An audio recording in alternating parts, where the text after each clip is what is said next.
In this video, I'm going to show you exactly how to achieve ISO 42001 certification in 2026. This is a full-length AI management system course for free. I'm Walter Haydock, the founder of Stackaware. We help AI-powered companies measure and manage risk, and this is the exact process that we use with clients like Elios, Rightway, and Accurus to achieve ISO 42001 readiness in 90 days. This isn't going to be your average AI governance introduction video. I'm going to show you exactly how to build a complete ISO 42001 compliant AI management system so you can confidently answer customer security questions, satisfy board demands for AI risk management, and avoid millions in fines under laws like the EU AI Act and Colorado SB 205. This video will show you the exact step-by-step process you need to follow so you never have to watch another ISO 42001 video again. Let's get into it. All right, here we go. So let's level set on what exactly ISO 42001 is. ISO IEC 42001-2023 is the global standard for building an artificial intelligence management system, AIMS or AIMS for short. It gives you a blueprint for building your AIMS, which according to ISO 42001 is a set of interrelated or interacting elements of an organization that establishes objectives related to AI along with policies and processes to achieve these objectives. The document has 6 parts. Clauses 1 through 3 are mainly introductions and definitions. Clauses 4 through 10 are the meat of the standard, which tells you exactly what you need to do. Annex A has a set of controls you need to at least consider for your AIMS. Annex B has detailed implementation guidance for these controls. Annex C has some sample AI objectives for your AIMS to pursue or measure. And then Annex D lists how you can integrate with other management systems or topics as appropriate for your organization. So why should organizations consider ISO 42001 certification? First of all, it's an effective way to manage AI risks and impacts. AI introduces a whole new set of challenges related to fairness and accountability, environmental impact, cybersecurity, compliance, privacy, and a whole host of other issues. An effective AI management system gives you a solid way to assess and manage these risks. ISO 42001 can also help you comply with the wave of new AI-specific regulations that are coming into force across the globe. Some examples include the European Union's AI Act, Colorado's SB 205, and New York City's Local Law 144. Some of these laws, like SB 205, specifically identify ISO 42001 compliance as providing legal safe harbor under certain circumstances. But more broadly, an AI management system gives you a method to regularly analyze and adapt to changes in laws and regulations. Finally, ISO 42001 helps you build trust with key stakeholders. This lets you assess and manage individual and societal impacts of AI to reassure customers and others, to accelerate sales cycles and AI deployments, and avoid bad press from AI training, as companies like Zoom and DocuSign encountered when they rolled out new policies related to how they were training on customer data.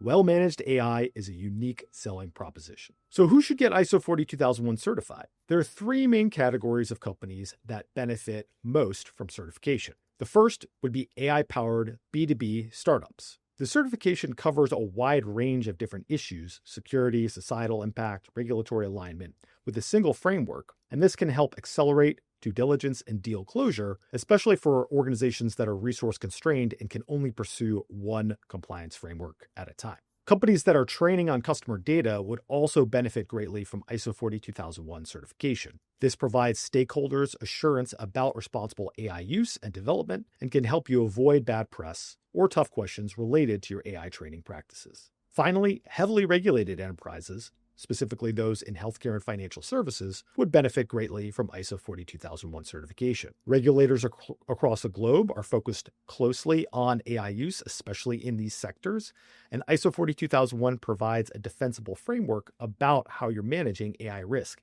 and proof that it was in fact done. All right, let's talk about some potential failure modes before we dive into how to build your AIMS. So failure mode 1 would be taking a checkbox approach. Creating one set of audit-ready documentation, but another for daily use will create inconsistencies in how you operate. And auditors can tell whether an AIMS is fake or not. So follow your procedures and document that you have done so. Another failure mode would be to have an unclear scope and inventory. So the scope of the audit covers the management system, not the products within the management system, but you need to know what is in and out of scope of that defined management system's bounds. Tracking fourth-party dependencies, for example, AI models and services used by current vendors, is also challenging and related to the scoping and asset management problem. Automation is key to avoiding these inconsistencies and something that Stackaware specializes in.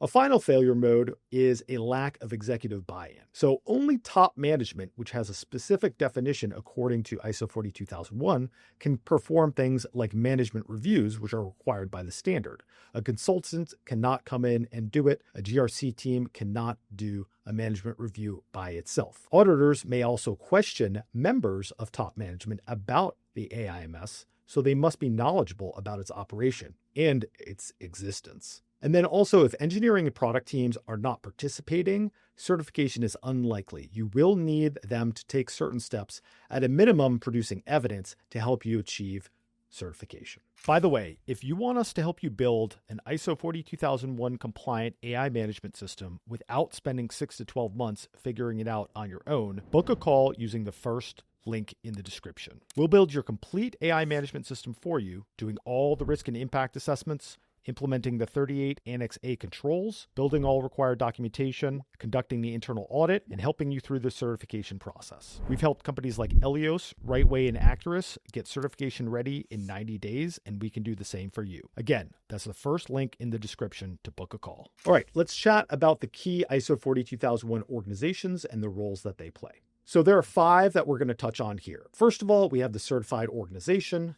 This is you. ISO 42001 applies to organizations of all sizes, industries, and methods of using AI. Some examples include Stackaware itself, which is ISO 42001 certified since 2024, Elios, which is a Stackaware client, as well as Scrut Automation, another Stackaware customer. Another important role would be that of advisor. This is optional, but can help you with advice and consulting, doing risk and impact assessments, as well as control design and implementation. Stackaware is the obvious choice here. Next would be the internal auditor. This is required by Clause 9.2 of ISO 42001. This is an impartial person who can check the work of others and must not have designed or implemented the controls they audit. Stackaware can fill this role by bringing in an expert who has not performed any of the control design or implementation, or the auditor organization can use a trained and competent employee. The external auditor is up next. This is the firm that grants the certification. They must be independent of the ISO 42001 advisory and implementation work, and some examples, which are all Stackaware partners, include A-Line, Mastermind, Prescient Security, and Shell. Finally, we have the accreditation body, which authorizes the external auditors to grant certifications, and they perform quality controls on these auditors, namely by witnessing audits. For example, Stackaware's 2025 surveillance audit was witnessed by the ANAB, which is the ANSI National Accreditation Board. Another accreditation body is the International Accreditation Service. All right, let's talk about ISO 42001 roles and scope. Audited organizations must pick one or more of the following AI roles. I'm only going to talk about 3 of them because the last 3 aren't really relevant, and organizations in these categories are unlikely to pursue ISO 42001 certification. You can also see ISO IEC 22989 2022, which is a free document for more detail. So the first role I'll talk about is producer. And this is an organization that designs, develops, tests, and deploys products or services that use one or more AI system. An example would be a frontier model developer like OpenAI or Anthropic. It could also be a smaller company that develops AI products itself. Next would be an AI provider, which is similar and provides products or services that use one or more AI systems. So AI-powered product companies and service companies would fit into this category. Finally, you have the AI customer or AI user category, and this is an organization that uses one or more AI product or service, and basically any company using AI can fit into this category. On scoping, some key considerations are to explain what is in your AIMS and what is not. That is the goal of your scope. Making it too broad and you can waste resources. For example, customers might not care about how your marketing team is using ChatGPT. But if you make it too narrow, you could reduce your effectiveness and the value of the certification. For example, if you don't cover your core product, why are you even doing ISO 42001? You don't need to worry about what's GA or generally available, what's in development, what's on the roadmap, etc., because ISO 42001 does not certify products. That's a key distinction. Focus on the management system for those products and ensuring that all products developed within the scope of the aims have followed your policies and procedures.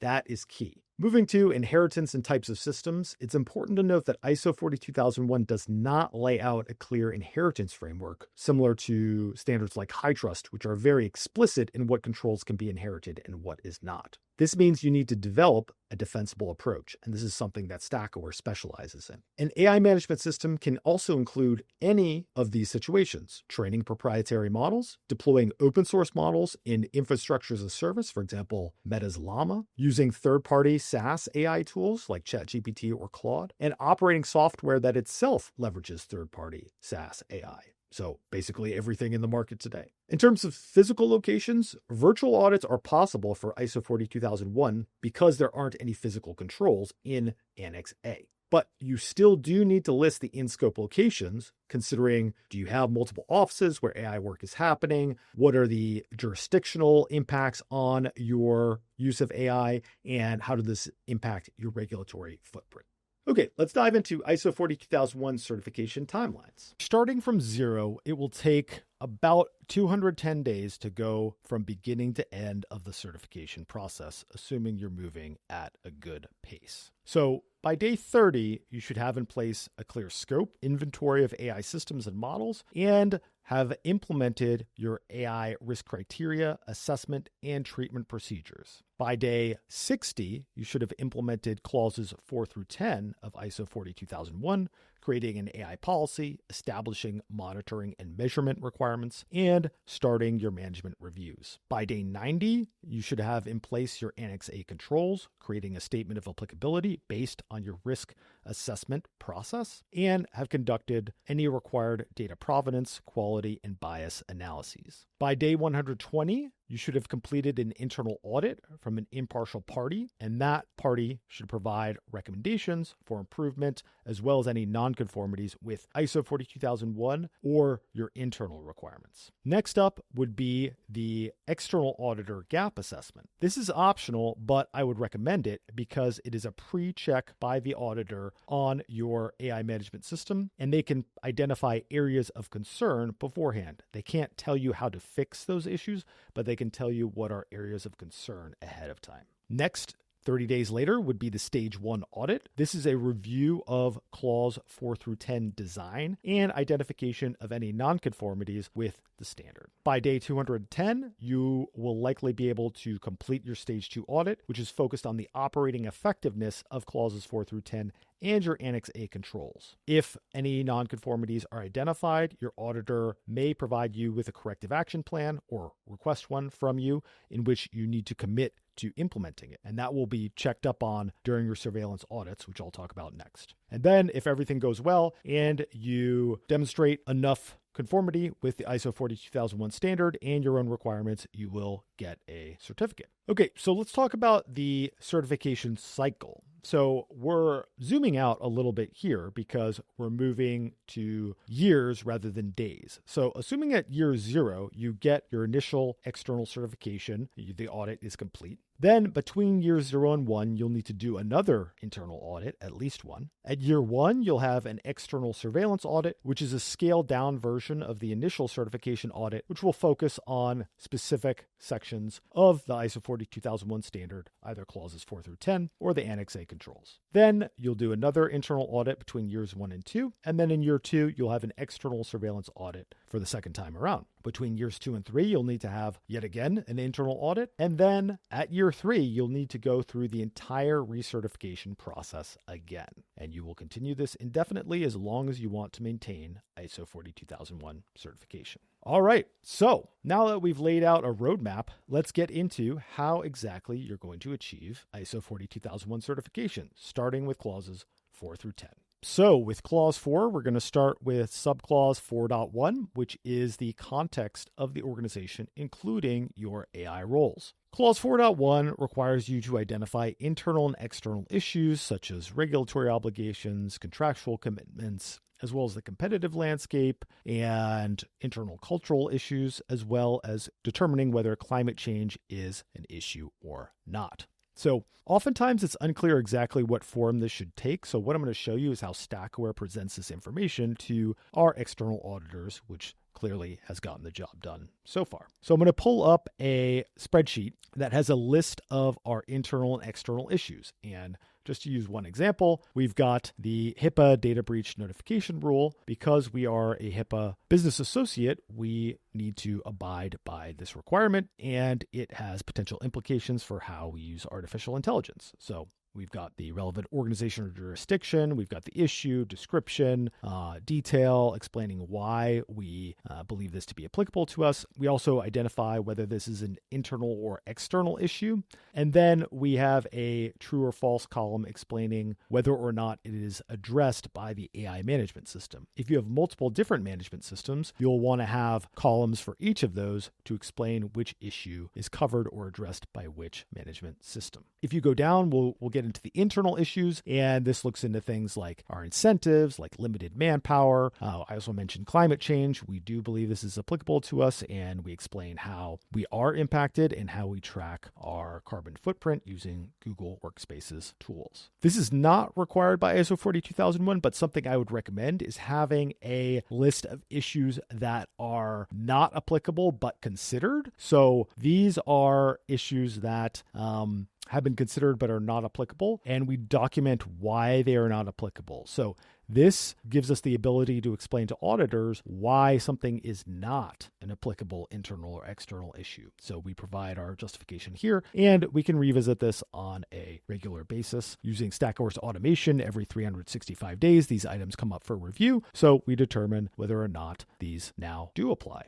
or if they continue not applying. Another thing to think about in Clause 4.1 is the AI roles. So Stackaware is both an AI provider and AI producer. Although we do not train or fine-tune our own models, we do serve as an AI governance and oversight professional, which is a subcategory of AI producer, which is why we have identified ourselves as being that. So document what roles you think you're filling and justifications for those roles. Okay, next up is Clause 4.2, which looks at the needs and expectations of interested parties. These necessarily flow from your internal and external issues, and I'll show you exactly how we do it. So if you go to interested parties, every organization that levies a requirement on Stackaware is necessarily an interested party by our analysis, so we have them listed here, and we refer back to the internal and external issues to explain what their requirement is. We also have others, such as independent contractors, advisors, business partners, customers, folks that have interest in how our AI management system operates, and we also identify whether they are addressed by the AI management system or not in this column.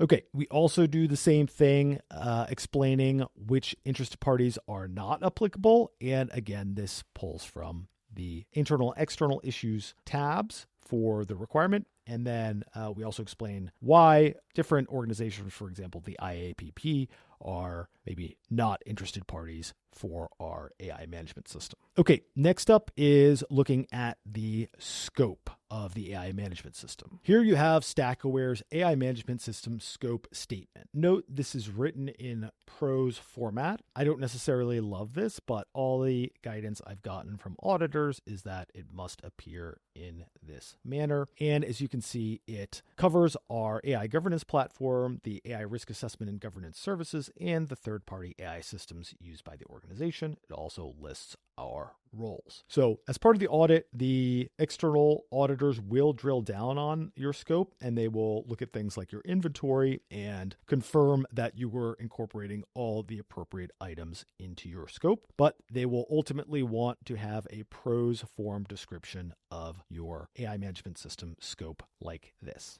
Okay, Clause 4.4, this is something of a self-explanatory item, and basically it just says that an organization must establish an AI management system. What I recommend doing is having the AI policy, which we'll talk about next, declare the establishment of the AI management system to make sure that you are meeting the Clause 4.4 requirements. and eliminate any ambiguity. Moving along, we have clause 5. 5.1 requires the establishment of leadership for the AI management system and their commitment to certain principles. This will primarily be evaluated through explanation and discussion with key stakeholders to ensure that the requirements are met. 5.2 is a clear documented information requirement of ISO 42001 and something that demands certain elements in it. So review the standard for the exact requirements, and Stackaware's draft policy will hit all of these items, but you must have a document called the AI policy. And what I'll do is show you our template for such a document. So as you can see here, we've got a freely available AI policy template. And what this does is it lays out a purpose, scope, provides some definitions, and it also does things like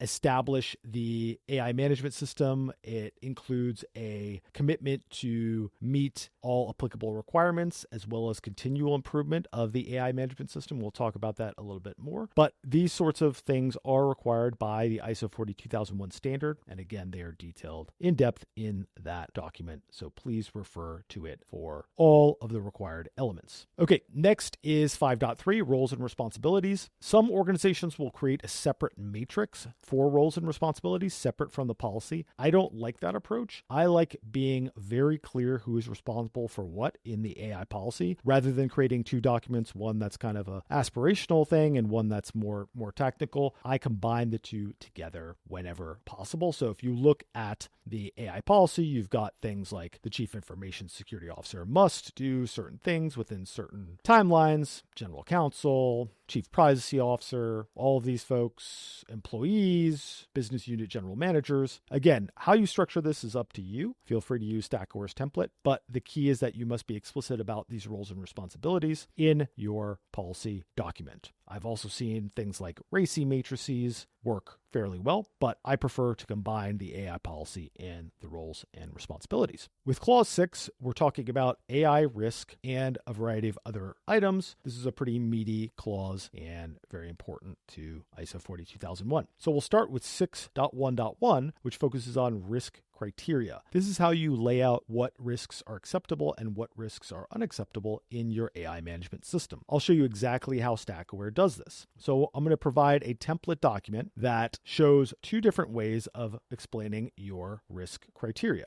The first, which is preferable, is using a quantitative approach. So in this example, we are using the Hubbard-Searson rapid risk audit method to establish a risk appetite / annual loss expectancy of $100,000 a year. So in this example, if we have an annual loss expectancy below $100,000 a year for the organization, then that's okay. We can proceed along. Anything that spikes above $100,000 a year, then we must take some sort of risk treatment action, which we define in another tab, which I'll show you briefly. But we make clear which assets are in scope. For example, the inception stage we don't worry about because that's not actually risk. That's just contemplated risk. It's something that we're thinking about. It's not risk that can actually materialize if we're just in the inception stage of an AI system. So we limit the lifecycle phases where this applies. I'll talk more about that later on in this course. In terms of risk management options, these are pretty standard. Avoid, accept, transfer, mitigate. We document these just to be clear what we're talking about so that there's no confusion when we're communicating with auditors, and then we link out to some references that go more in depth. So quantitative is the preferred approach. It is much more precise. It's less hand-wavy. However, many organizations use a qualitative risk model, also known as a heat map. And what you can see here is this heat map with some definitions of the impact as well as impact examples. And then we have categories of impact: minor, moderate, major, extreme, and then likelihoods, which are unlikely, moderate, likely, almost certain. And then you have your classic heat map here. So we also make clear that risks classified as low or medium are acceptable. Risks classified as high or critical are unacceptable. This will get the job done for ISO 42001 certification, but I don't think it's very useful. If you want to use this model, then go ahead and Stackaware will support you in doing it, but we would recommend maturing your program to take a quantitative approach. Now, something that is unique to ISO 42001 is the need to factor in not just organizational risk, but also individual and societal risks. So for both the qualitative and quantitative approaches, we have a list of additional unacceptable risks. And I'll drill down here. So what this is a list of risks that by themselves would be unacceptable. So irrespective of whether we're breaching our annual loss expectancy threshold or whether it's a low, medium, high critical risk from the qualitative approach, any of these things are unacceptable to this organization. Again, these are examples, and you will need to tailor this to your organization and be able to defend it to your auditors. So on the organization level, training or fine-tuning AI systems using AI-generated content could potentially cause model collapse, so that's an unacceptable risk. At the individual level, knowingly deploying any system that has a net negative impact on expected lifespan of a human could be an unacceptable risk. Anything related to hiring or termination automatically using AI could be an unacceptable risk. And then societal level, trainer fine-tuning AI systems with pirated content could be unacceptable. Accelerating misinformation or accelerating labor displacement without compensating offsets. These could all be unacceptable societal risks. So however you're going to do this, make sure that you hit all of these requirements when you're establishing your risk criteria. Next, we're going to talk about risk assessment. So having a repeatable risk assessment process is absolutely key to ISO 42001 compliance. And the way to ensure that you have a repeatable risk assessment process is to document all the steps. I'm going to show you exactly how Stackaware does it and how we implement it in the real world. So what we're going to do here is pull up our risk assessment procedure. So this is publicly available. We have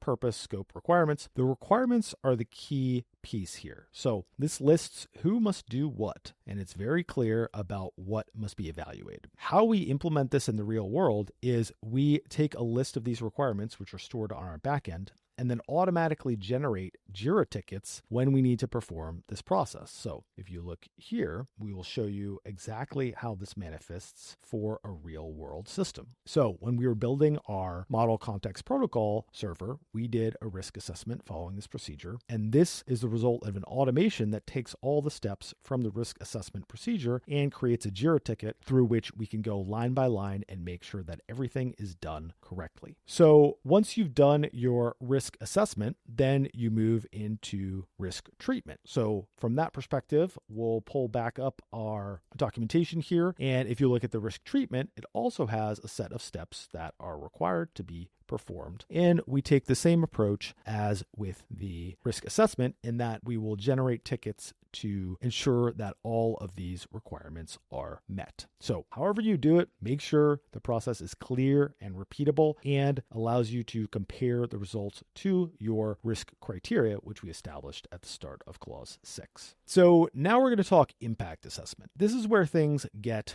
pretty difficult to understand and disentangle. So I'm going to show you at a high level how Stackaware thinks about this from a comprehensive perspective. Here's where things start getting interesting. So ISO 42001 is a revolutionary way to manage artificial intelligence. Unfortunately, it is the first draft of a standard and it is clearly written by committee. And that means there are lots of overlapping and duplicative requirements, which can make it very hard to implement in the real world. Stackaware specializes in doing. So we're going to talk through here our approach, how it aligns to ISO 42001 and even other standards that are relevant. So Stackaware uses 3 processes in addition to risk assessment that are relevant to ISO 42001. We do model assessments, we do system assessments, and we do impact assessments. I'm going to talk through exactly what those mean. Okay, so the AI model assessment, which is a Stackaware concept, it incorporates several Annex A controls into a comprehensive procedure. And we'll talk through exactly what this looks like. We're talking about this now because it leads into the AI impact assessment, but a model assessment is separate from the AI impact assessment. And this is something we do for every single AI model. It also feeds into the risk assessment process. And if we identify issues during the AI model assessment, we will generate risks as a result. Also relevant is the AI system assessment, which incorporates some Annex A requirements and comes up with a set of checklist items that you can go through when you're evaluating a new AI system. We'll talk more about this later. Most relevant to clause 6.1.4 is the AI impact assessment. This is an ISO concept that is required by the standard. It's also detailed in ISO 42005, which is a more detailed look at AI impact assessments, but it is not a normative reference for ISO 42001. It is not binding. It just provides some suggested practices. So we separate out these items so that we're clear about what we're doing. Every model gets a model assessment. Every system gets a system assessment, but not every system gets an impact assessment. That's because organizations need to create criteria for when they conduct AI impact assessments. And I'll show you where we establish that criteria in our documentation and how it works in the real world. Back in our documentation, we have here the clause 6.1.4 model system and impact assessment procedure. As I mentioned, we do model assessments for every single AI model in which we look at these things: algorithm types, optimization methods, tools to aid in development, provenance, categories, intended use, quality, bias, so on and so forth. For every AI system, we look at intended purpose, complexity, reliability, transparency, so on and so forth.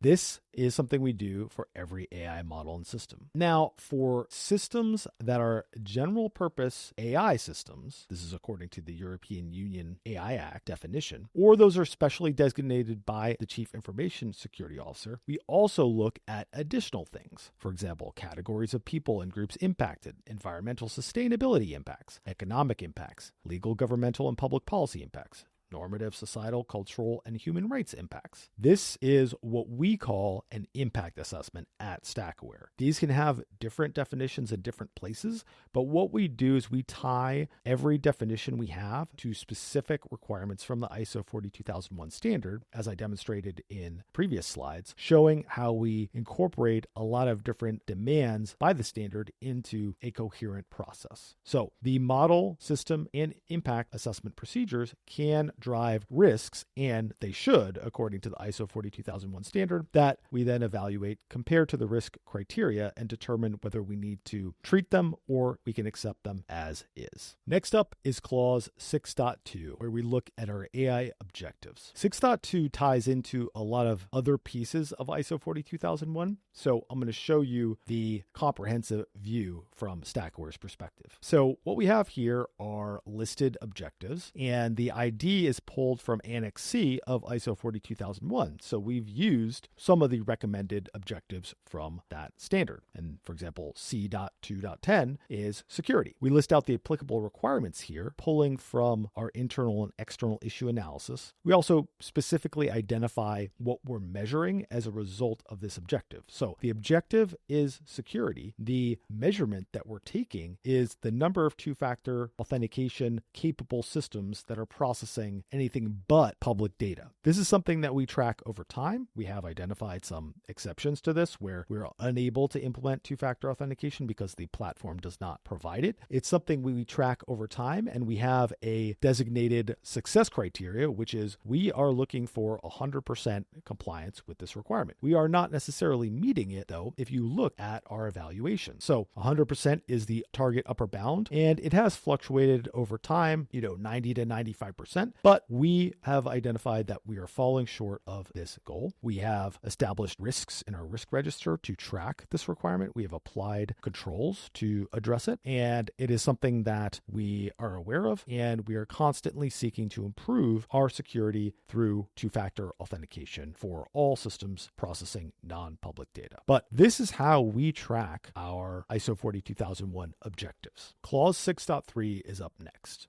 This focuses on control of changes within the scope of your AI management system. This requirement is pretty high level, but I'll show you exactly how we implement it at Stackaware to make sure that we're ISO 42001 compliant and also manage the risk from AI systems. So I'm going to pull up our asset lifecycle procedure here, and this is a set of steps that we apply to AI systems and models that we're using. So it has a list of requirements. It also has a set of lifecycle stages, which we'll talk about in the Annex A section, where all of these things happen. Furthermore, just like with the risk assessment procedure, what we do is we have an automation that pulls these tasks and creates JIRA tickets for each requirement. So when we moved up to GPT 5.2, we fired the automation for the asset lifecycle procedure and went through all of these steps. Now you can see some of them we didn't actually do. For example, there was no remediation required. We didn't do unit testing because we don't have access to the source code. And then also some items are still open. For example, we're going to review monitoring and measurement results and see if it's relevant for our AI management system. The next time we do a management review, we're going to review the results of risk assessment and risk treatment plans next time we can. And then also some steps here are related to decommissioning of the system, which we aren't doing yet because as of this recording, we are currently using GPT 5.2. So key thing here is having a comprehensive procedure for how you're going to track your AI models and systems throughout their life cycle. All right, we're now at clause 7. So we're going to start with 7.1, which focuses on resourcing for the organization. Basically, this just says the organization needs to provide appropriate resources for the AI management system. How do you track that? Well, I'll show you how we do it at Stackaware. So one thing that we do is we align our objectives specifically with the resources required to accomplish them. So for two-factor enabled systems, we need systems that have two-factor authentication available. For privacy, we need pseudonymization techniques and training. We need database table references. For contractors and employees being trained, we need money for the AIGP or other certification regimes, and we need resources for them. We also track our spend using certain AI systems and vendors down to the dollar. These are exported from our financial management software and populated here. I'm not going to share the exact figures, but we do track these very precisely, and we use our accounting software to do it in a way that allows us to say this is exactly how much money we are spending on our AI management system resources. 7.2 requires that you have appropriate competence for personnel in your AI management system. And I'll show you how we track this at Stackaware. So what I'm going to show you first is our personnel register, which has a list of people that are within scope of our AI management system. So let me pull this up here. And we list the roles of these people as well as their employee or contractor type. And we list whether they're active or not. And then we give them a user ID. This is to pseudonymize their identity. As you can probably tell, I am 99, but I'm happy to disclose that publicly. And then for our competence register, we have another set of unique identifiers. These are randomly generated and do not tie back to the original personnel identifier because some of these are publicly available credentials. For example, ISO 42001 lead auditor certifications, AIGP certifications, other types of AI governance and security credentials. And we track all of this in our database here, which is populated and allows auditors to review it and make sure that our people are meeting their required education and training requirements. Next up, we're going to talk about awareness. So this means that the people operating in the scope of the AI management system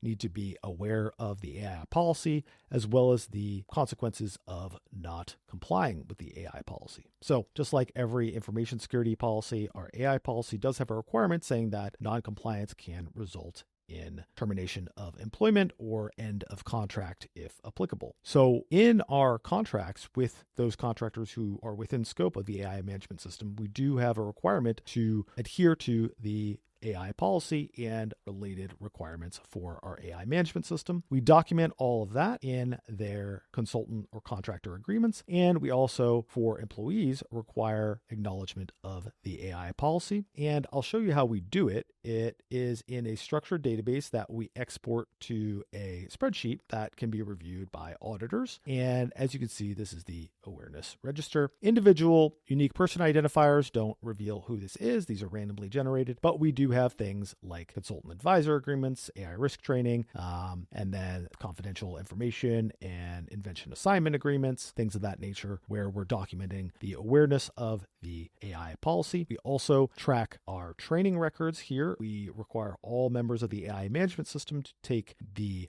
5-day AI risk email course once a year, and we update that on a regular basis, and we track the results here in this database. You can use an HR system, you can use a spreadsheet, however you do it, make sure that you can operationalize it and present evidence to auditors when they ask. Okay, getting into 7.4 with communication. This is a set of requirements about how, when, and about what you are communicating, and the easiest way to document this is in a table, which we will give you an example of for Stackaware. And as you can see, we do a variety of different things, making our AI policy available. We train interested persons. We ensure everyone's aware of the whistleblower procedure. We explain who's responsible for doing this, when we do it, and how we do it. Some important things to note are the internal versus external communications. Auditors will often want to see this documented. And then, of course, you'll need to have evidence of this happening on a regular basis during the audit. Again, how you design this is going to be up to you based on your organizational requirements, but you'll need to be able to defend it. All right, for clause 7.5, this relates to documented information and how you store it. So there are a couple nuances here. And for ISO 42001, auditors will often want to see for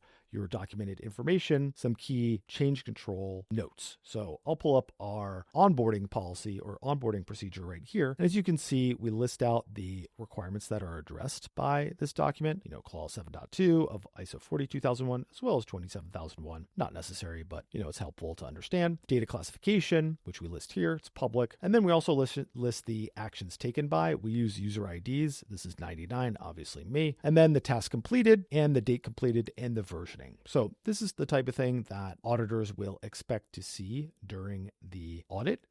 And you can track these in a variety of different ways. You can use Jira tickets, which have audit trails on them. You can use structured databases. I would recommend having an archive table that stores historical records for anything that you generate. The key thing is that you meet the documented ISO 42001 requirements in a way that's repeatable, in a way that you can show evidence for. All right, so that kind of wraps up Clause 7, and it is something of a catch-all clause. It's got a lot of different individual requirements here and there. It can sometimes be a little difficult to understand exactly what ISO is talking about here, but I've given you some examples of how to implement it in the real world. Time to talk Clause 8. So Clause 8 is essentially where you do the work that you described in Clause 6. It's essentially where you evaluate or confirm the outputs of your various processes that you've defined. So 8.1 is pretty high level, and it basically just says that you plan, implement, and control the processes needed to meet the requirements determined in Clause 6. So it's essentially saying that you have evidence that you are following your procedures,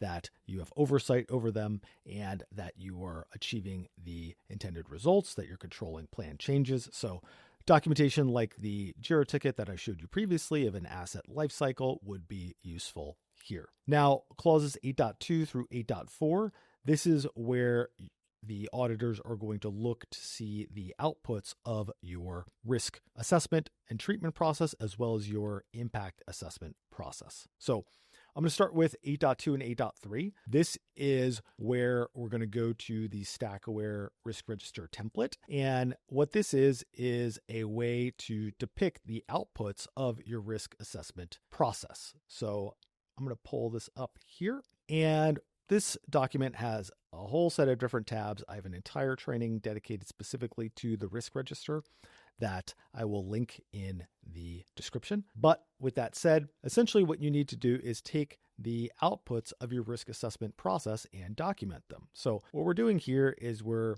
describing a risk, unintended training risk using ChatGPT. This is something that Amazon experienced reportedly in early 2023 when their engineers were allegedly using ChatGPT in its default training mode.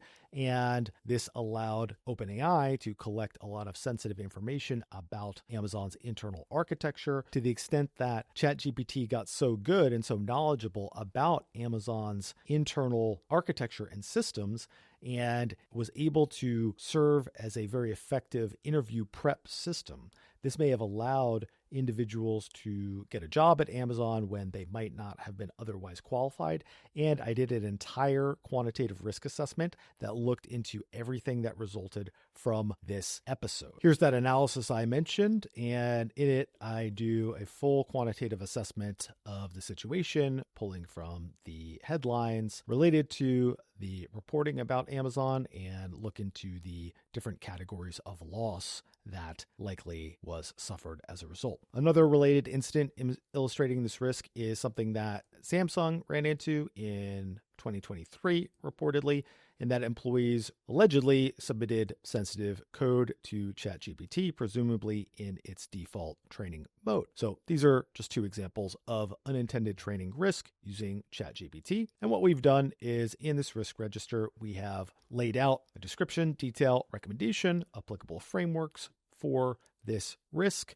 If there are any references, then they are listed here, as well as any assumptions we've made. We've also tied it to a specific asset in our inventory. And then here, this is important from an ISO 42001 perspective, because we're looking at the individual, organizational, and societal impact of these risks materializing, which is absolutely key. So as you can see, we've depicted those there. And this is addressing the clause 8.2 requirements. We also do a calculation from a quantitative perspective of each risk, looking at a variety of different issues. Again, check out the AI risk register video for details on how this works. Once we've calculated that risk, then we determine how we are going to treat it. In this case, we're mitigating it. We're saying that our AI policy requires users to opt out, although acknowledging that it is imperfect. And we're saying that there's a 50% risk treatment effectiveness as a result. We're saying that the product owner is the owner of this risk, and we've documented the risk treatment decision date. So this is all the type of stuff that you'll want to have to address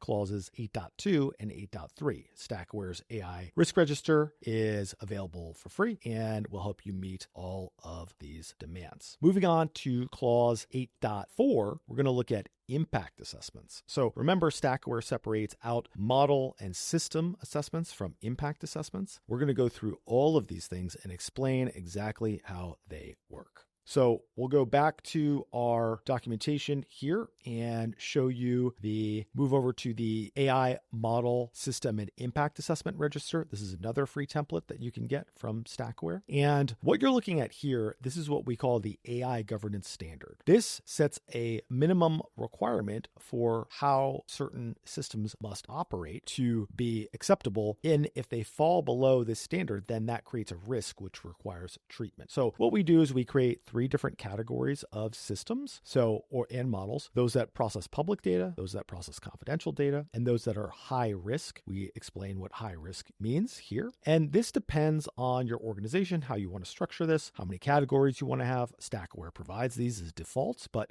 you can do whatever you would like, as long as you meet the ISO 42001 requirements, and we'll talk about how that works. So moving into the model assessment side of things, we've done an example assessment for Gemini 2.0 Flash. And remember, we talked about the model assessment procedure in clause 6.1.4. What we're doing here is we're just implementing that procedure. So we're doing an analysis of algorithm types, optimization methods, tools to use in development, and then we're comparing that against the AI governance standard. So if Gemini 2.0 Flash doesn't meet the requirement, say it's processing confidential data, and it doesn't provide any information about the type of algorithm, then that would create a risk in our register that we would need to track. Moving to system assessment, this is similar. We do these for all AI systems. We look at things like intended purpose, criticality, complexity. We look at the reliability, observability, logging, and monitoring, and these all have requirements for given AI systems. We do an analysis of them based on information that is available to us. This is all public information, but you can use confidential information when doing these assessments, and you should if it can help you improve the accuracy of the assessments. Something here, and we'll talk about this more when we get into Annex A controls, but we need to define which lifecycle stages the AI governance standard applies to. And those are defined here in this document. And we have 8 different lifecycle stages. These are recommended by ISO 5338, which is another non-normative reference. It is an informative reference. It is not mandatory, but it gives you a good set of guidelines when you're creating your AI system lifecycle stages, and it helps you do these types of evaluations. So we've done our system assessment, and then in this case, we're going to, this applies to Google Workspace Business Standard using the Gemini 2.0 model or another model. And we're going to say that this does reach our threshold of requiring an AI impact assessment because this could be considered general purpose AI according to the European Union AI Act, in which case we will do an impact assessment for this system. So we'll look at categories of people and groups affected, environmental sustainability impacts,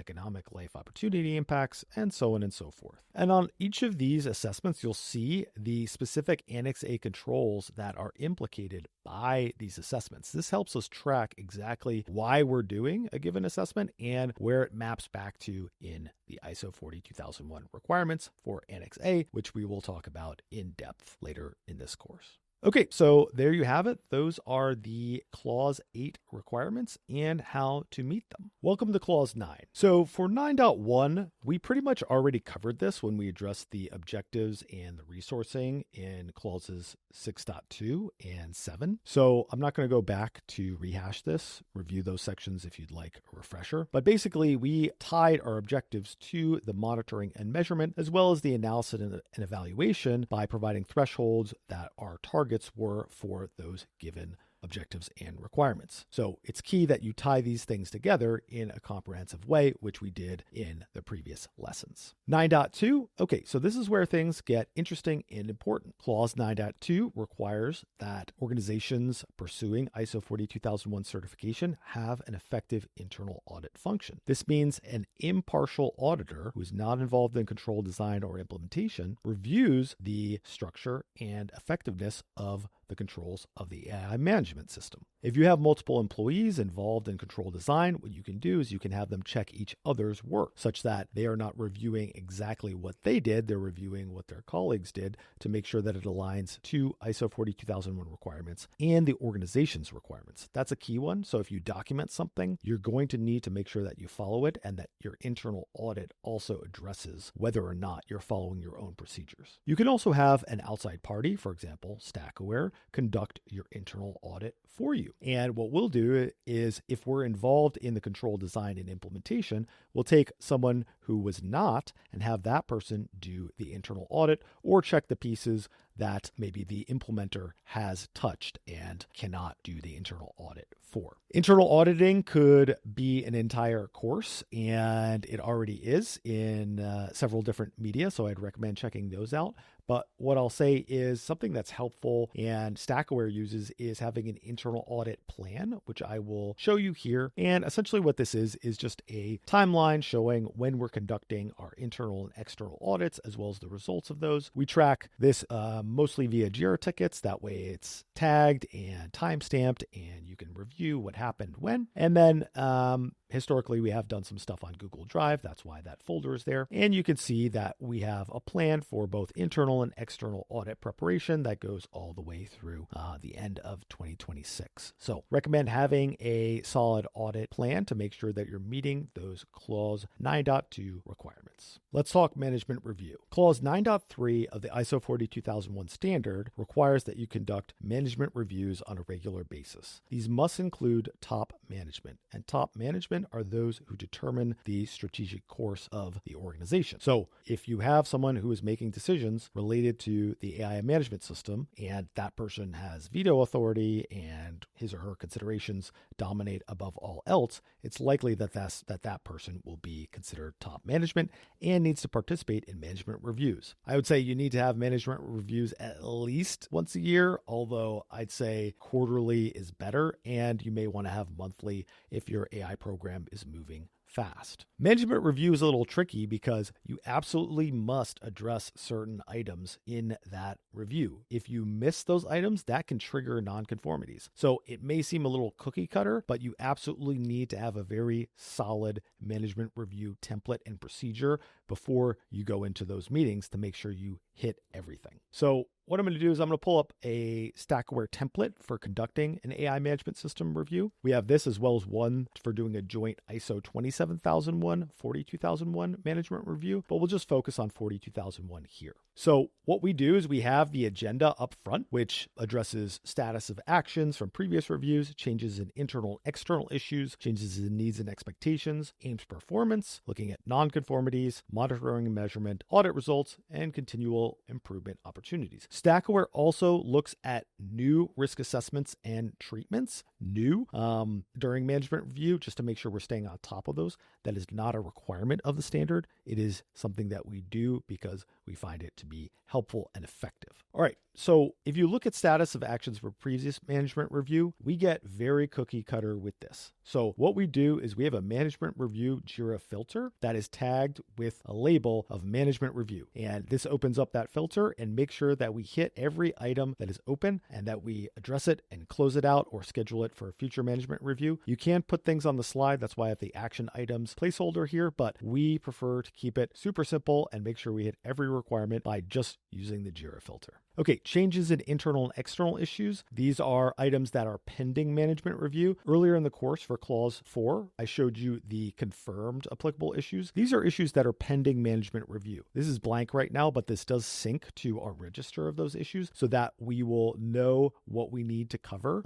We have this reminder here to refresh the table to view the issues for discussion. This makes sure that you don't miss any changes in internal and external issues, which can trigger a non-conformity. We also address the likely not applicable issues. I mentioned why earlier so that you have documented rationale why an issue does not apply to your organization and AI management system. Needs and expectations, same thing here. These are likely applicable issues, but still pending management review and require discussion. And then we also tackle likely not applicable issues here. Okay, non-conformities and corrective action. Again, this is something where I recommend just having a filter in your workflow management tool. We use JIRA, applying a label, and make sure you address every non-conformity and corrective action that you have not touched since your last management review. And make sure you close it out or you have a clear path for resolution. I'll talk more about non-conformities in the next clause, but it's key that you have a centralized area for tracking all of these things. If you have information in lots of different repositories, it's going to get tricky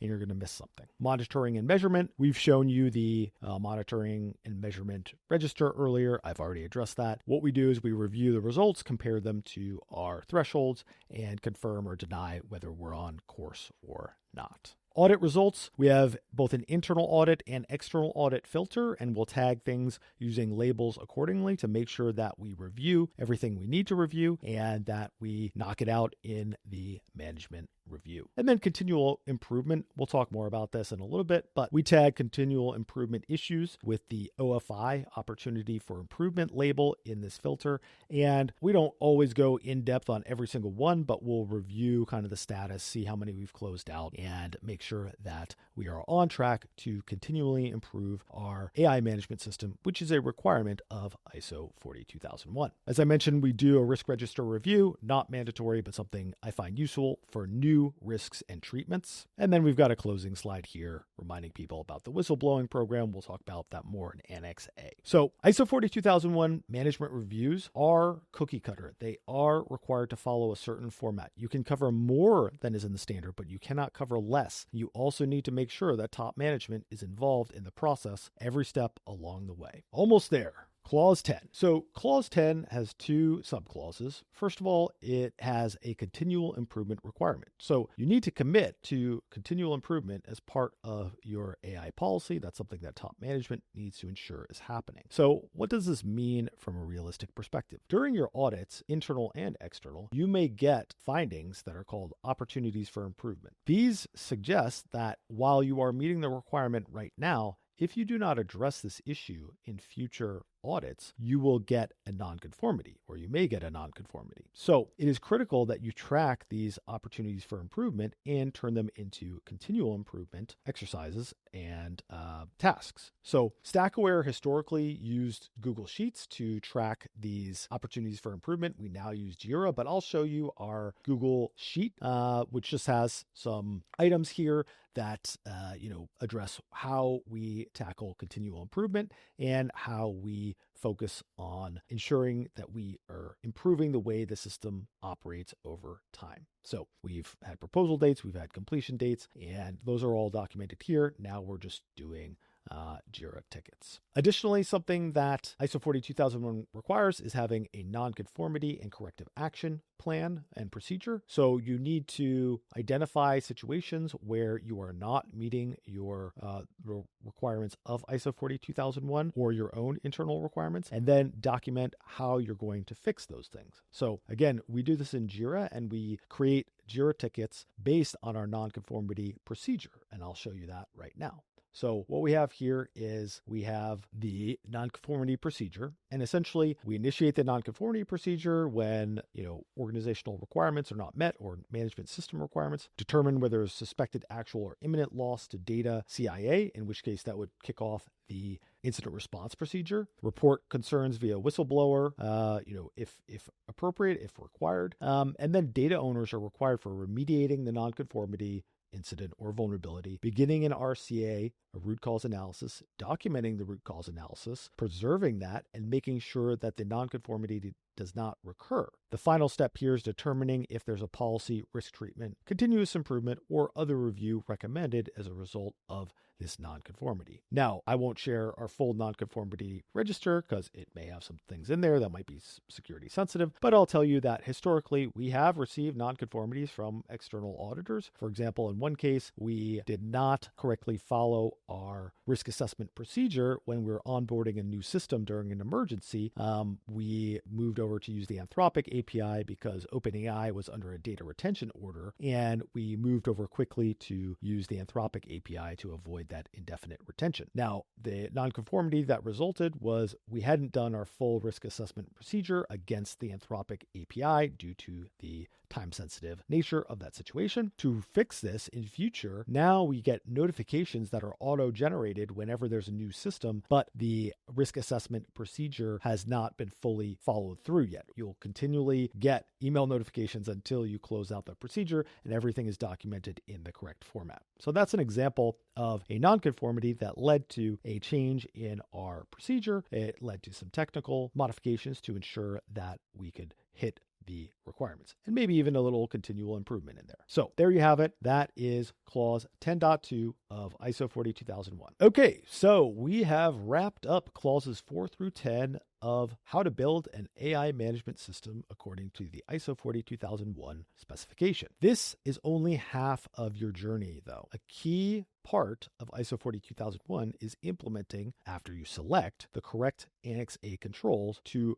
treat the risks that you've identified as part of the process. So in the next section, we're going to get into Annex A and how to realistically implement it in an AI-powered company. And here we go. We are now going into part 2 of the complete ISO 42001 certification roadmap for 2026, and we are going to be talking Annex A controls in this section. So Annex A is a set of recommended and optional controls for managing the risks that you have identified in the risk assessment process in clause 6.1.2. Annex A is a little tricky for a couple different reasons. First of all, I say optional because technically most of the controls are optional. Some of them are not. For example, you have to have an AI policy. It's also tricky because there's a lot of overlap between Annex A and clauses 4 through 10. So what Stackaware has done is created a mapping that shows all these overlaps and group them into different categories.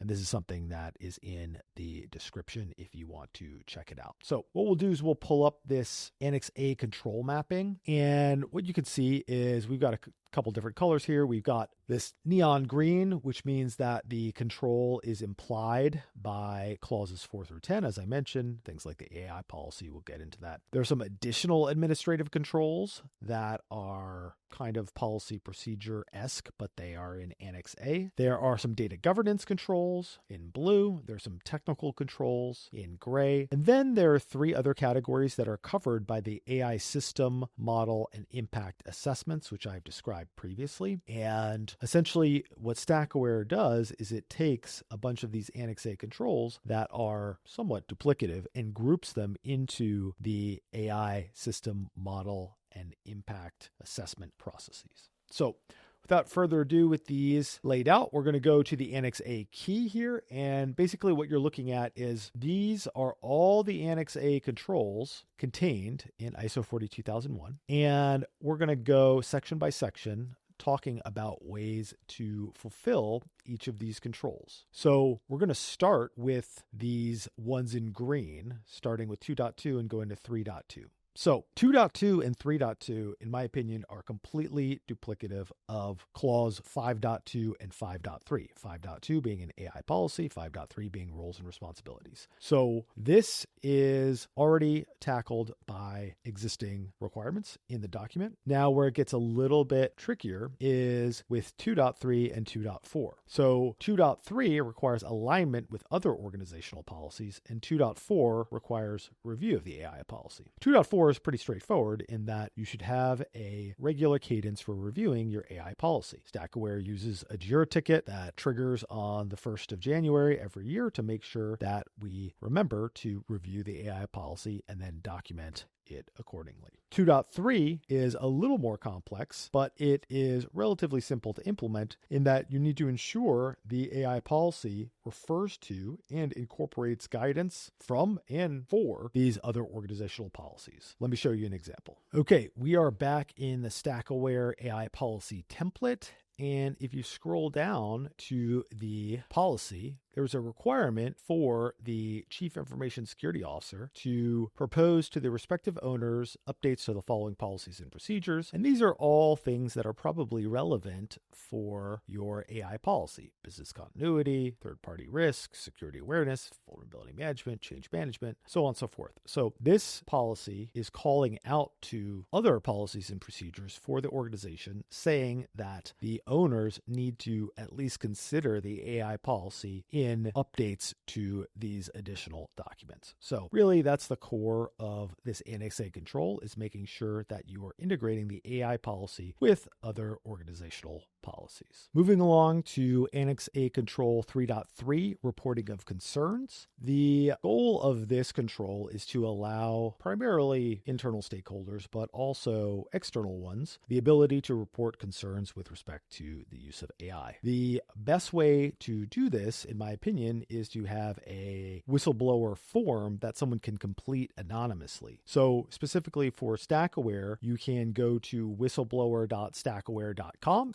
And then you can navigate to this form, which is a Zapier automation, and you can input information about impropriety related to finance, security, HR, and artificial intelligence use. You have the option to have an email to contact you if you want to be contacted. We also have whistleblower@stackaware.com, which is also an option, but not anonymous like this unless you hide your identity. So a couple key things to keep in mind for this are that you need to have a way for anonymous and confidential communications, and make sure that you test that these forms work and that they're being monitored, because during audits, someone may ask you to prove that there is an actual workflow related to whistleblowing that actually does something. So another important thing to do is to make sure that people know how to access this form and that they should access this form. So something that I'll also show you here is our master services agreement, which is publicly available, and this is integrated into our contracts. We have a section here that says provider welcomes reports from whistleblowers about all these things, and you can report via email or anonymously via internet form, linking to that form that we were just at. These are also baked into contractor agreements with those who are supporting the Stackaware AI management system, and that gives us evidence that we are actively soliciting reporting of concerns with respect to artificial intelligence use. Next up is Annex A Control 4.2, which is resource documentation. In my assessment, this is almost identical to the Clause 7.1 requirements and the ways that I showed you earlier to depict the resources for meeting your AI objectives will almost certainly meet the requirements of this control. So refer back to that section if you'd like more information on how to meet Annex A 4.2 requirements. Next up is Annex A Control 4.3, data resources. This is pretty duplicative of the Annex A.7 controls, and it focuses on provenance, date of last update, categories, labeling processes, quality, retention and disposal, a bunch of different things. And the way that Stackaware handles this is through our model and system assessment procedures. So I'm going to head over to the model, system, and impact assessment register. And if we do a control F for 4.3, we'll see it is under retention and disposal.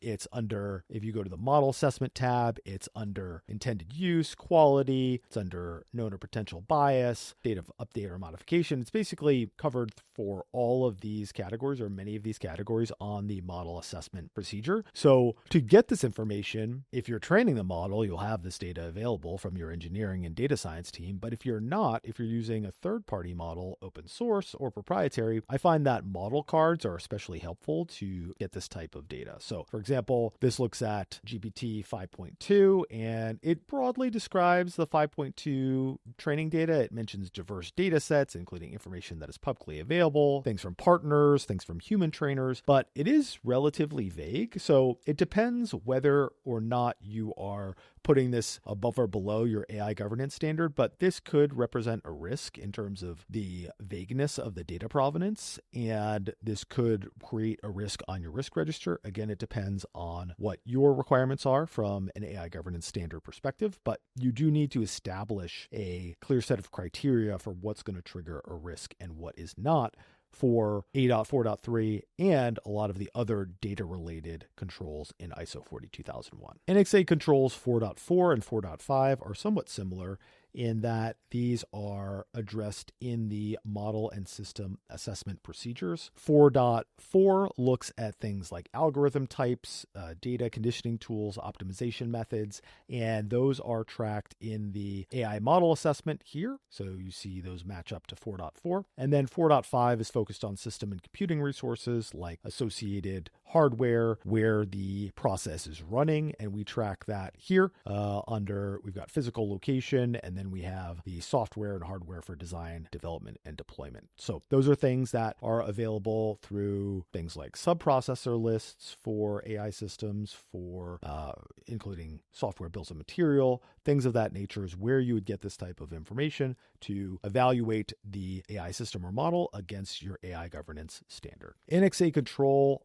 4.6 is focused on human resources, and this, in my opinion, is pretty duplicative of Clause 7.2 in the first part of the course, because it talks about expertise related to AI systems and domain knowledge and things like that. The only difference is that it also talks about oversight of AI systems, and this ties directly into the accountability and human oversight aspect of the system assessment. So if you look at column O here, accountability and human oversight is something that does correspond with 4.6 and is something that we do track. The way you can evaluate this is through looking at terms of service. For example, if they put all the accountability on the user and say that the user is responsible for all outputs, that would make things clear there. If the system is operating semi-autonomously, if it has the ability to make decisions or call other functions without human approval, then that would certainly be something to look at. And having clear standards on what is acceptable and what is not is important here. So,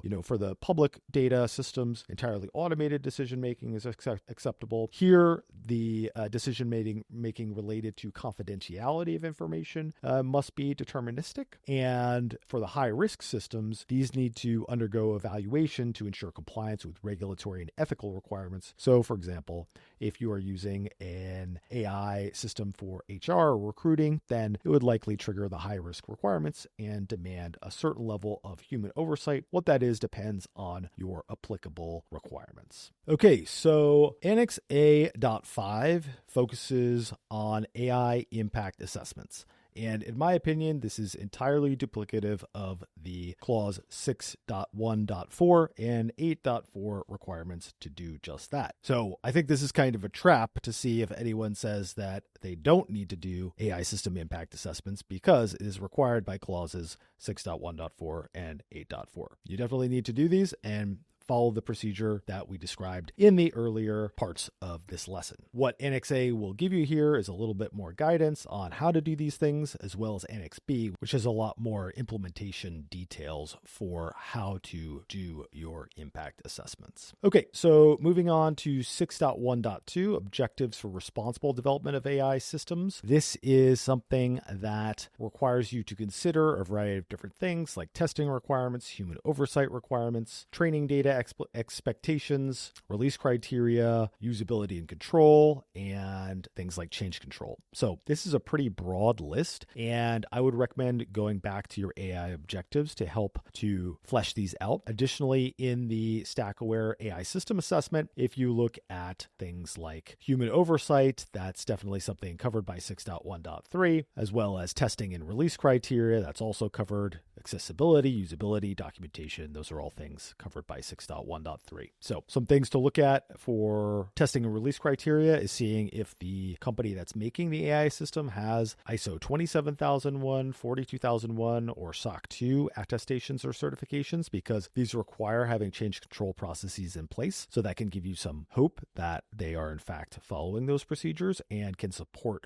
an evaluation of change control and release criteria. Moving along to 6.2.2 and 6.2.3. These are focused around AI system requirements, specifications, and documentation. So you can record these things in your system assessment register as well as your model assessment register, which I showed previously. Additionally, some things you'll want to have are architectural diagrams for any AI systems that you're building or relying on if you're deploying them, but you're not building them, as well as documentation of how you are integrating these with other systems, deterministic systems. If you're using them in no-code workflows, having the steps in that workflow will be helpful to provide evidence that you are applying appropriate controls to meet these requirements. Moving along to the additional AI system lifecycle controls, we have 6.2.4, which is focused on AI system verification and validation. So important elements here would be to have evidence of pre-deployment testing, any penetration testing or red teaming that you might have done for your AI system. That would be helpful here. If vendors can provide data on how they've done verification and validation, that would also be useful. Moving to 6.2.5 for AI system deployment. This is where having change control logs, evidence of going through release procedures will be especially helpful. Tracking AI systems through various stages, making sure that they're going through release gates related to their performance, their security, their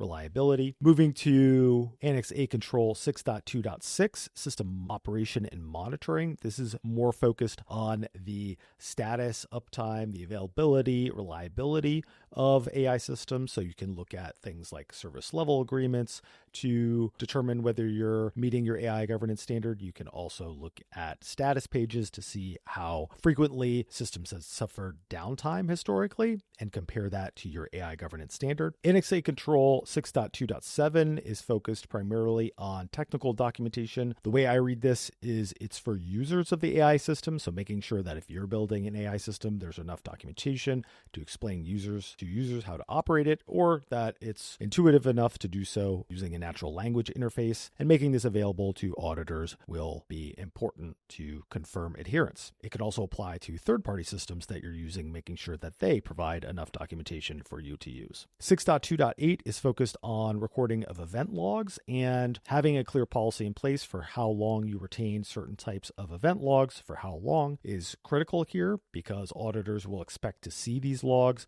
to understand how long they're retained and make sure that it's meeting your AI governance standard and your other operational requirements for your AI management system. Basically, all of Annex A.7 is focused on data for AI systems, which is handled by the model assessment. A little bit for A.7.2 is handled by the system assessment, and the model cards for commercial or open source models are a good place to pull this type of data. Obviously, if you're training proprietary models, then you should have this internally available from your engineering and data science teams. So if we look at the AI model and system assessment register here, we've got the provenance, we've got categories, we've got quality, we've got known or potential bias, preparation, conditioning, tools, and techniques. These are all things that are covered by Annex A.7. And also on the system assessment side of things, we have the transparency, explainability, and interpretability. That is also covered by the Annex A.7 controls, specifically 7.2. Annex A control 8.2 is very similar to the A.6.2 series focused on documentation,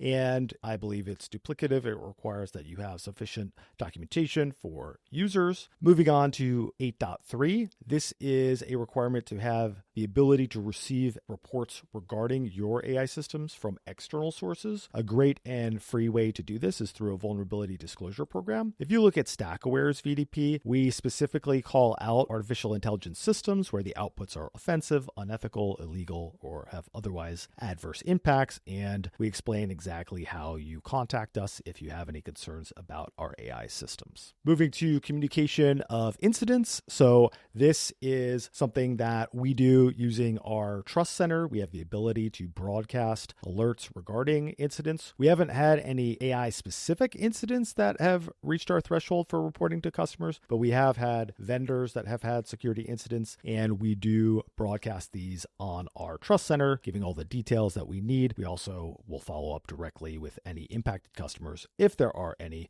if we have concerns about data confidentiality, integrity, or availability. For 8.5, we also leverage our Trust Center heavily to meet this requirement. We provide lots of information on our AI systems under this section here, where we talk about AI risk management, AI security. We provide an overview, third-party due diligence. We go in depth and provide useful information for our customers and other interested parties if they want to evaluate our AI systems. Coming down the home stretch here. So for Annex A.9, we're starting with processes for responsible use of AI systems. So this is pretty broad, and the implementation guidance talks about required approvals, legal requirements applicable to the organization. I would recommend having this documented in policies, procedures. You can use some of your existing things like your risk assessment procedure, your impact assessment procedure to help meet these demands, as well as your change control and approval logging, whether you're using Jira or a similar workflow system. Objectives for responsible use of AI systems is something that is heavily mirrored in clause 6.2, where you build out your AI objectives, and explaining how you meet these in that document, but also in the system assessment can be helpful. So for example, this talks about fairness, accountability, transparency, and these are all things that are covered specifically in the system assessment register, as you can see here.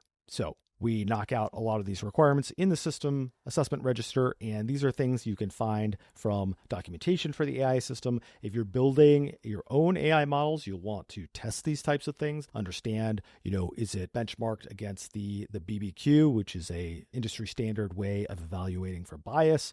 Are you making these accessible to all types of users? Are you disadvantaging certain types of users? These are all types of things to consider when you're building and deploying AI systems. Intended use of AI systems is covered by Annex A.9.4. And the way we track this is in the system assessment register. We look at the intended purpose of the system, which corresponds to a variety of different requirements. And we make sure that according to our AI governance standard, there are restrictions on how a system can be used. So for the lowest risk system, it can be used for any lawful purpose, even if it's not designed for it. But for a high risk system, it can only be used for purposes documented by the developer. And of course, we explain what the exact purpose of the system is in the relevant row as part of our register. Annex A.10.2, allocating responsibilities. This is a pretty vague one, in my opinion. I think it could be covered by your roles and responsibilities, like in your AI policy and other procedure documents. It can also be covered through your contracts with various parties, like suppliers, with customers. And that bleeds kind of into the next two, which are A.10.3, which is focused on suppliers. Here, I'd make sure that you have have appropriate AI-specific controls in your contracts with your vendors. A good example is OpenAI in their services agreement, which applies to their business offerings like their API, ChatGPT Enterprise, and ChatGPT Business. They have certain requirements for how they're going to treat your data. For example,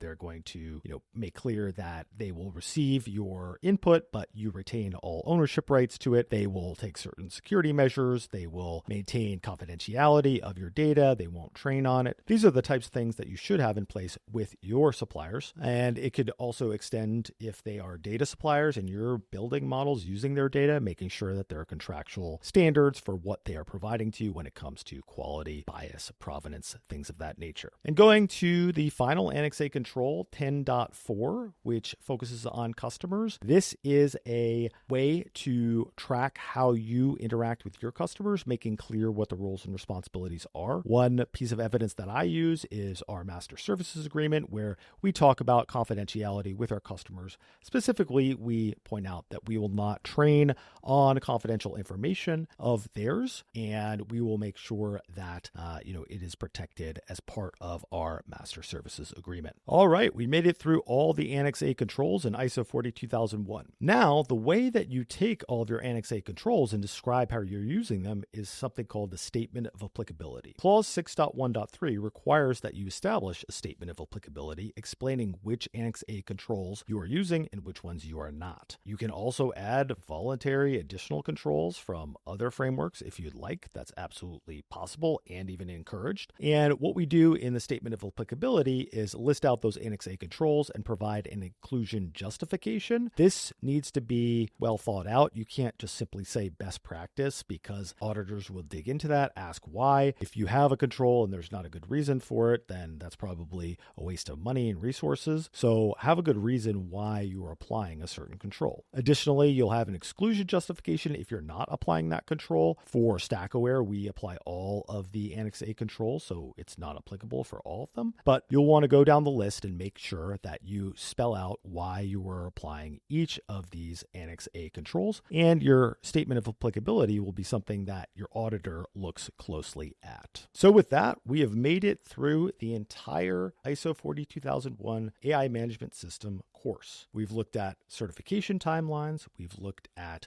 requirements in clauses 4 through 10. We've gone through the Annex A controls, provided some evidence of how you can implement these, and discussed the statement of applicability. So look, the information in this free course genuinely has the power to completely transform your AI risk management program and protect your company from the millions in dollars in fines under laws like the EU AI Act and Colorado SB 205, a lengthened sales cycle from customers demanding and you not having ISO 42001 certification, and disaster scenarios like Samsung leaking proprietary code or Amazon losing almost $1.5 million from unintended ChatGPT training. At this point, you have two options. Option one is try to implement all of this yourself, spending the time, money, and headache figuring it out in a step-by-step process. All of the problems you will definitely face doing the first time include translating ISO 42001's dense requirements into language that can actually drive operational processes, building quantitative risk assessments instead of using useless low, medium, and high type heat maps, conducting AI impact assessments that examine economic, environmental, legal, normative, and human rights effects, implementing all 38 Annex A controls in a way that satisfies external auditors, managing the certification timeline, starting from scratch and going all the way through a stage 2 audit, maintaining continuous monitoring as regulations evolve and your AI systems change, and avoiding compliance drift that creates audit findings